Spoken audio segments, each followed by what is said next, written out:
사무엘상 24장 1절부터 15절 말씀 함께 교독하겠습니다. 하나님의 말씀입니다. 사울이 블레셋 사람을 쫓다가 돌아오매 어떤 사람이 그에게 말하여 이르되 보소서 다윗이 엔게디 광야에 있더이다 하니 사울이 온 이스라엘에서 택한 사람 3,000명을 거느리고 다윗과 그의 사람들을 찾으러 들염소 바위로 갈새 길가 양의 우리에 이른즉 굴이 있는지라 사울이 뒤를 보러 들어가니라. 다윗과 그의 사람들이 그 굴 깊은 곳에 있더니 다윗의 사람들이 이르되 보소서 여호와께서 당신에게 이르시기를 내가 원수를 내 손에 넘기리니 내 생각이 좋은 대로 그에게 행하라 하시더니 이것이 그날이이다 하니 다윗이 일어나서 사울의 겉옷자락을 가만히 베리 그리한 후에 사울의 옷자락 뱀으로 말미암아 다윗의 마음이 찔려 자기 사람들에게 이르되 내가 손을 들어 여호와의 기름 부음 받은 내 주를 치는 것은 여호와께서 금하시는 것이니 그는 여호와의 기름 부음을 받은 자가 됨이니라 하고 다윗이 이 말로 자기 사람들을 금하여 사울을 해하지 못하게 하니라. 사울이 일어나 굴에서 나가 자기 길을 가니라. 그 후에 다윗도 일어나 굴에서 나가 사울의 뒤에서 외쳐 이르되 내 주 왕이여 하매 사울이 돌아보는지라 다윗 땅에 엎드려 절하고 다윗이 사울에게 이르되 보소서 다윗이 왕을 해하려 한다고 하는 사람들의 말을 왕은 어찌하여 들으시나이까? 오늘 여호와께서 굴에서 왕을 내 손에 넘기신 것을 왕이 아셨을 것이니이다. 어떤 사람이 나를 권하여 왕을 죽이라 하였으나 내가 왕을 아껴 말하기를 나는 내 손을 들어 내 주를 해하지 아니하리니 그는 여호와의 기름 부음을 받은 자이기 때문이라 하였나이다. 내 아버지여 보소서 내 손에 왕의 옷자락을 보소서 내가 왕을 죽이지 아니하고 겉옷자락만 베었은즉 내 손에 악이나 죄가가 없는 줄을 오늘 아실지니이다. 왕은 내 생명을 찾아 해하려 하시나 나는 왕에게 범죄한 일이 없나이다. 여호와께서는 나와 왕 사이를 판단하사 여호와께서 나를 위하여 왕에게 보복하시려니와 내 손으로는 왕을 해하지 않겠나이다. 옛 속담에 말하기를 악은 악인에게서 난다 하였으니 내 손이 왕을 해하지 아니하리이다. 이스라엘의 왕이 누구를 따라 나왔으며 누구를 뒤에 쫓나이까? 죽은 개나 겨룩을 쫓습니다. 함께 읽습니다. 그런즉 여호와께서 재판장이 되어 나와 왕 사이에 심판하사 나의 사장을 살펴 억울함을 풀어주시고 나를 왕의 손에서 건지시기를 원하나이다 아니라. 아멘. 사울은 가지 말아야 할 길을 향해 계속 달려갑니다. 미움과 시기로 시작했던 그의 추격은 이제 브레이크가 고장난 자동차처럼 카메라가 없는 고속도로를 달리는 모습을 연상케 합니다. 제가 보기에 하나님은 다윗을 쫓는 사울의 폭주를 멈춰 세우려고 하신 것 같습니다. 다윗을 쫓던 중에 갑작스럽게 일어난 블레셋의 침노는 우연이 아닌 하나님의 섭리였기 때문입니다.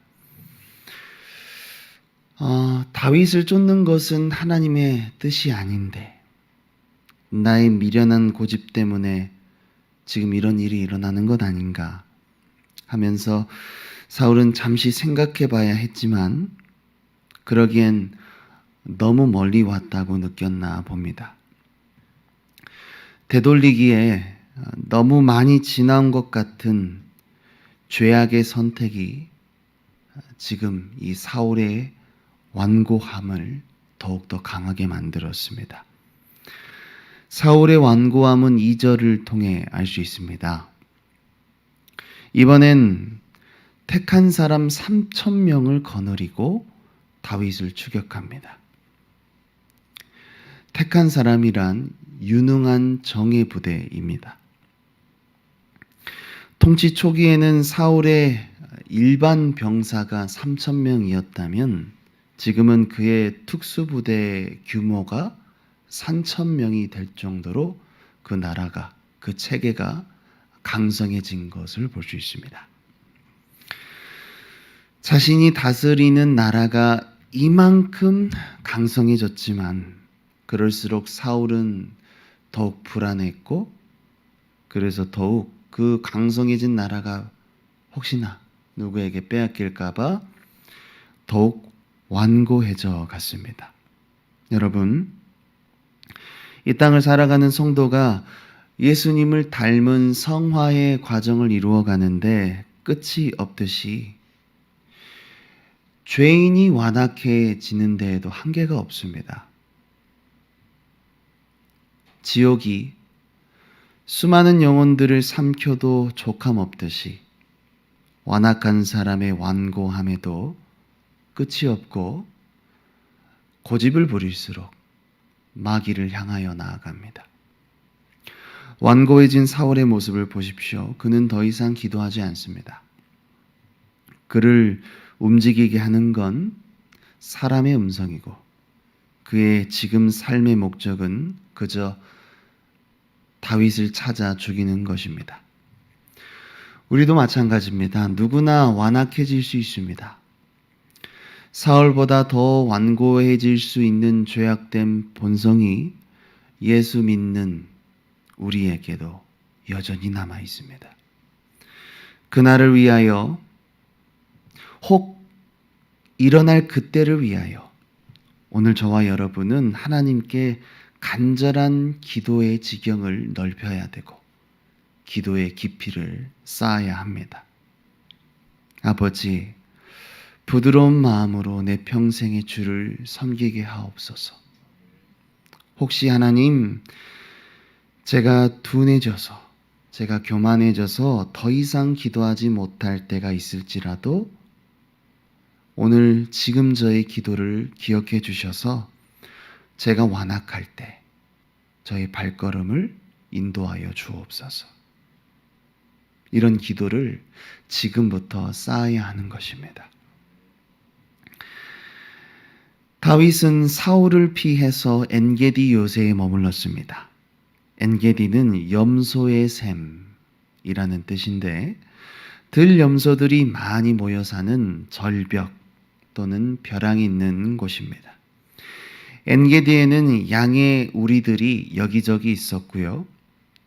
다윗은 동굴이 있는 양의 우리에 머물렀습니다.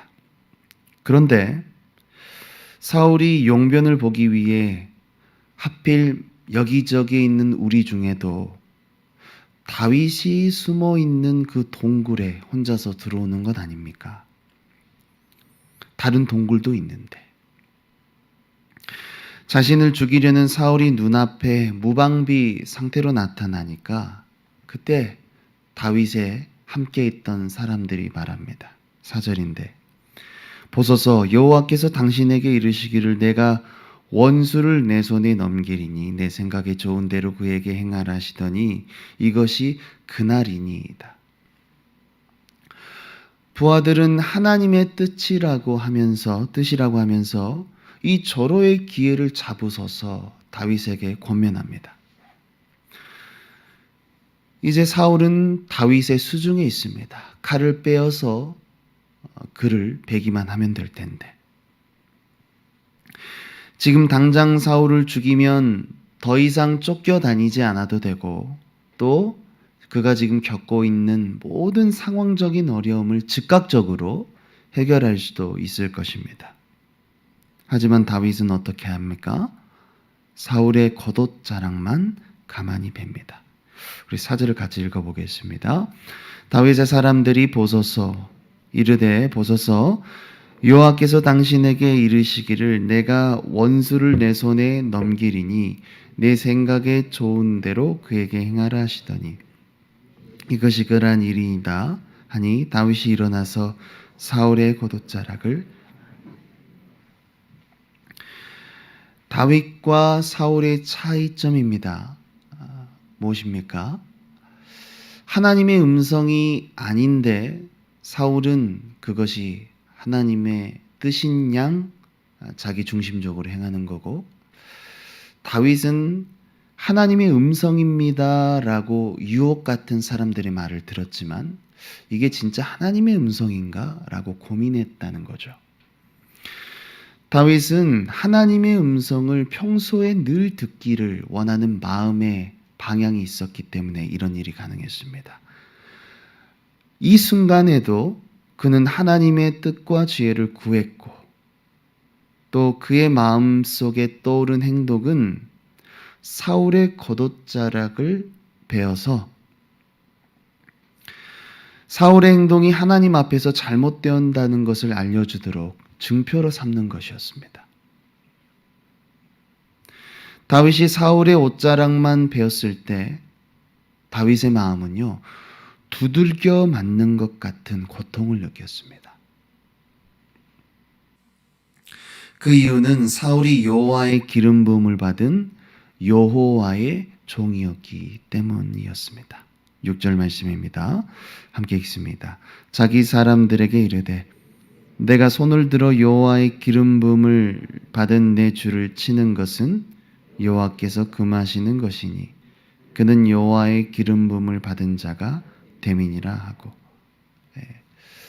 예전에 부흥 강사 목사님들이나 혹은 이 본문을 설교하셨던 우리 어르신 목사님들이 여호와의 종에게 잘해야 된다라는 예시로 이런 얘기를 하기도 했는데 저도 어렸을 때 들은 기억이 있습니다.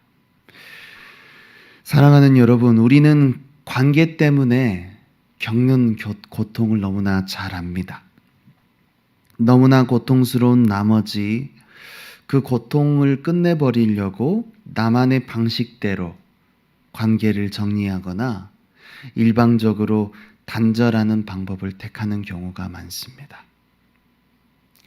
그렇게 하면 마음이 편해질 것 같은 거죠.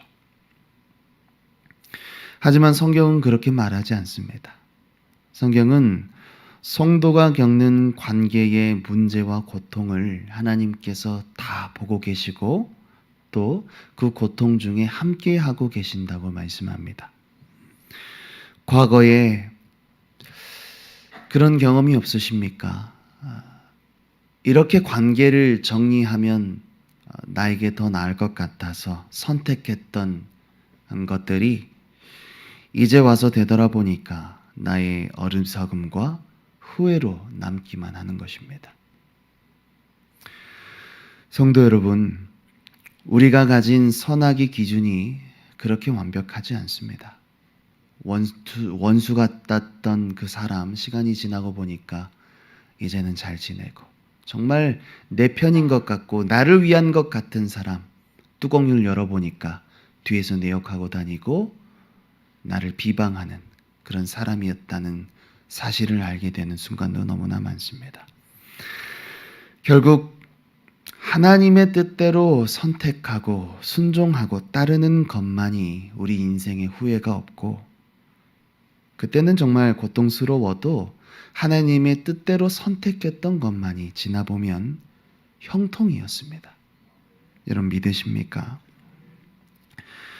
말씀을 정리합니다. 성도 여러분, 관계의 어려움을 겪고 계십니까? 관계의 문제 때문에 며칠째 고통스러운 나날들을 잠 못 이루고 계십니까? 하나님께 맡겨드릴 수 있기를 바랍니다. 로마서 12장 19절 내 사랑하는 자들아 너희가 친히 원수를 갚지 말고 하나님의 진노하심에 맡기라 기록되었으되 원수 갚는 것이 내게 있으니 내가 갚으리라고 주께서 말씀하시니라. 아멘. 관계의 문제와 고통 중에 성도가 할 수 있는 것은 절호의 복수도 원수 갚음도 아닌 하나님의 손에 이 관계의 문제를 맡겨드리는 것입니다. 그리고 잠잠히 여전히 주의 뜻을 따라 행하는 것임을 잊지 않고 기억할 수 있기를 예수님의 이름으로 소망합니다. 하나님 감사합니다. 우리가 예배하는 이유는 하나님 어떤 상황 속에서든 주의 뜻대로 반응하기 위해서임을 고백합니다. 오늘 다윗이 절제절명의 그 복수의 절호의 기회가 찾아왔을 때 여전히 주의 뜻을 듣기를 사모했던 것처럼 우리도 하나님의 음성을 따라 선택하는 분별력을 허락하여 주옵소서.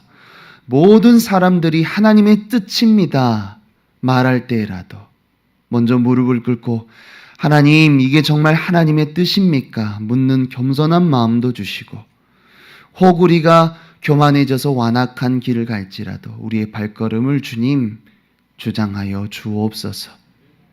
그래서 하나님, 우리가 살든지 죽든지 후회 없는 인생을 살기 위해 내가 보기에 좋은 것, 내가 보기에 나쁜 것으로 사람을 재단하는 것이 아닌 예수님의 성품처럼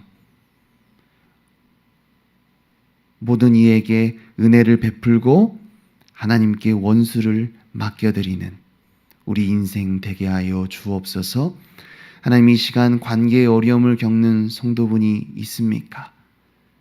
모든 관계의 문제를 하나님께 맡겨드리오니 선악간에 주의 뜻대로 인도하여 주옵소서.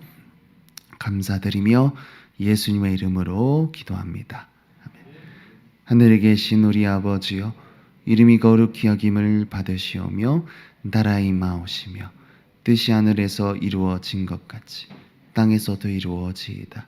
오늘 우리에게 일용할 양식을 주시옵고 우리가 우리에게 죄 지은 자를 사하여 준 것 같이 우리 죄를 사하여 주시옵고 우리를 시험에 들게 하지 마시옵고 다만 악에서 구하시옵소서. 나라와 권세와 영광이 아버지께 영원히 있사옵나이다. 아멘.